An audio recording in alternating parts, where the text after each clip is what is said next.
Okay, so the Baltimore Ravens get an edge rusher here, an edge rusher that many thought would be going in potentially the top 15 picks. Ultimately, he was projected to go 17th on the consensus big board. He falls all the way to the back of the second round. You have to wonder how much of his, we'll just say, allegations are a part of why he falls here. I'll let you Google that stuff if you want to.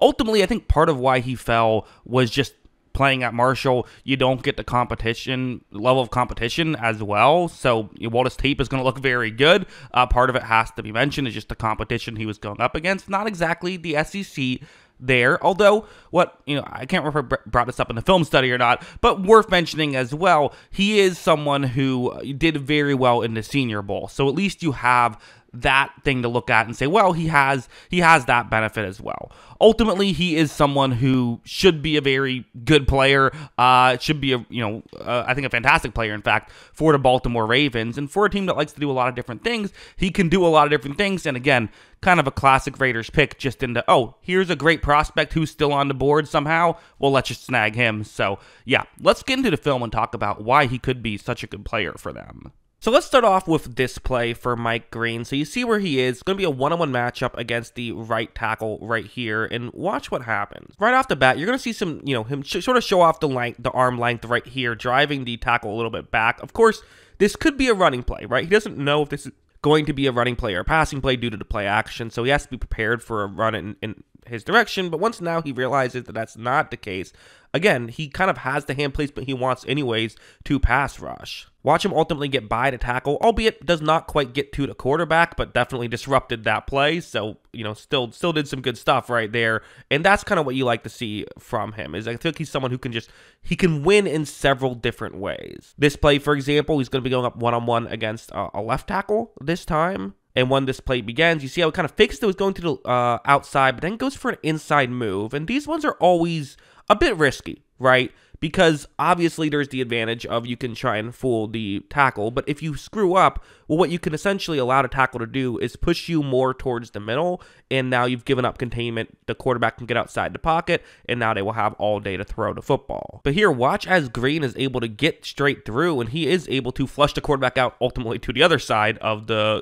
field, but still, he's able to make that play work, right? Again, adding value and being able to beat tackles consistently. This is what you want to see from a good edge rusher prospect, and it's certainly what you see with Green. We then have a play like this, where what's going to happen here is it's going to be a running play actually towards the top of the screen. You see where he is. He is the edge rusher who's unblocked on this play. Again, run in the opposite direction of where he is. That's a quarterback run. But you see where he is, and watch Green, and really just watch the sort of explosiveness and the way he's able to still come through and make a tackle. Again, he contributes everywhere. He is not just a pass rusher. Sometimes you see these guys who their sole job is to rush the passer. That is not Mike Green. He can contribute in as many ways as you can imagine. Now, I will say something like this. So you'll see some highlights and think, man, that was amazing. How did he know that play was coming? What a smart play by Mike Green. I will say this.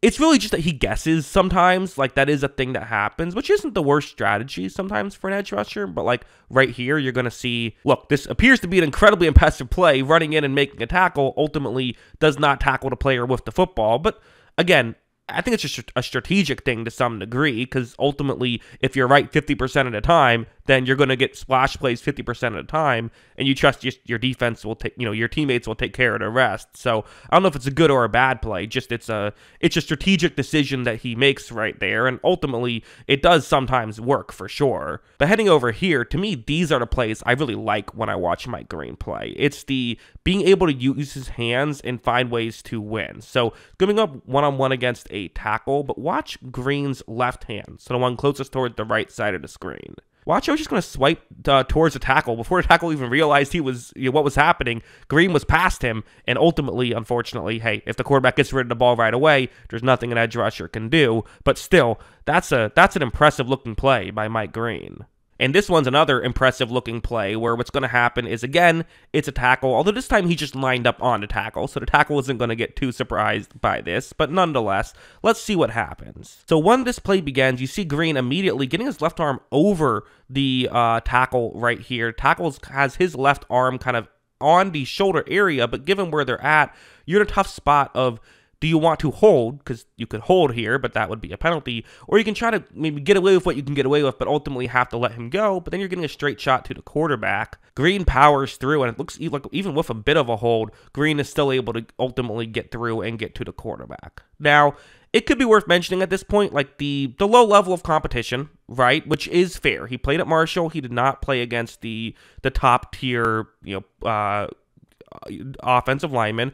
That is fair. And I think, again, it's not because he wasn't a great recruit and was a late bloomer in college. It's because, of other reasons, right, that he ended up at Marshall. And going over here, I will say that when he did show some nice things when he, played at the against higher level of competition. Like, he had a great Senior Bowl, which is something people have brought up. I do have to say, here at Ohio State or going up against Ohio State, you didn't quite see the same level of dominance, which is expected, right? But still, one-on-one matchup right here. Watch as when this begins, you're going to see, I think this is sometimes my critique. I mean, as of right now, he kind of just feels like he doesn't have a plan. And when he uses his hands, which is usually, they look great, but it does feel like if a guy knows how to kind of handle his hands, he doesn't have a great adjustment. And I think part of that is he just hasn't had to deal with that much in college because he has had the lower level of competition. I do think that how well, paying attention to training camp and preseason, I think he should be a guy who gets a lot of preseason reps. I think you just got to build that up and sort of get him used to that caliber of play.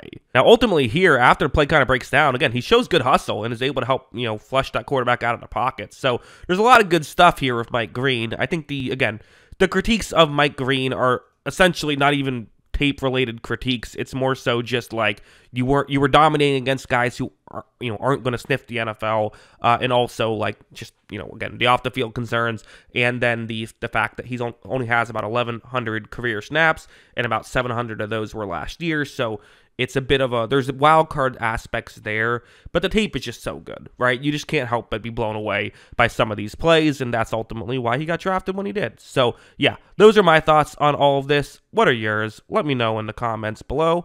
Always love hearing from y'all, and of course, as always, thanks for watching. If you enjoyed that video and want to hear more of my thoughts, well, for one thing, you can check out my movie channel. Yes, I have a movie channel. You can check the link in the description below. I do some fun things like some movie reviews, even some TV show reviews, tier list, fun things like that, so you can check that out. Also, make sure that you are subscribed and paying attention to this channel, as there will be plenty of draft content. I plan on making a video for every first-round pick, many of the other picks throughout the draft, and also I will do recaps for each team after the draft is over. So I will eventually talk about every single pick from your favorite team. Be on the lookout for that, as it will be out this weekend. And also, if you want to follow me on Twitter, you can follow me on Twitter. I am at Jackson Kruger, or X, whatever you prefer to call it. But yeah, that's all I got. Thanks again for watching till the end of the video.